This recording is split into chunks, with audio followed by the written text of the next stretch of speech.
Hey, history buffs. Today, I'm diving into a top-secret plan from the Cold War era.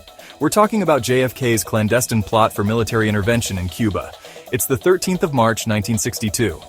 The Joint Chiefs of Staff have just sent a highly classified memorandum to the Secretary of Defense. The subject? Justification for U.S. military intervention in Cuba. Let's break it down. First off, the memo points out that the Joint Chiefs were responding to a request from the Chief of Operations for the Cuba project. They had been asked to come up with valid pretexts, or excuses, for the U.S. to invade Cuba. Essentially, they were brainstorming scenarios that would justify military action. They proposed forwarding this memo as a preliminary submission for planning. It was assumed that other agencies would also submit similar ideas.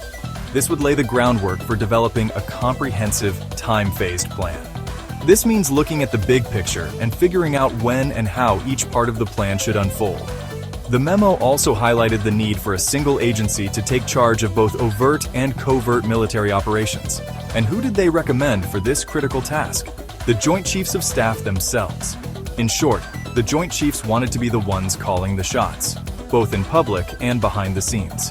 The memo was signed off by General Lyman Lemnitzer, the chairman of the Joint Chiefs of Staff. But here's the kicker. This document, marked top secret and excluded from automatic regrading, was part of a larger scheme known as Operation Northwoods.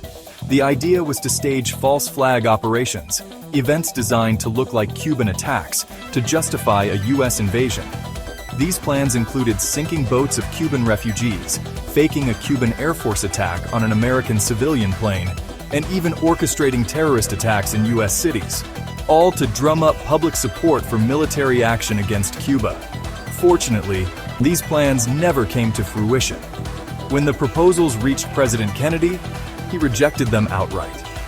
But the fact that such plans were even considered gives us a chilling glimpse into the lengths to which some were willing to go during the Cold War.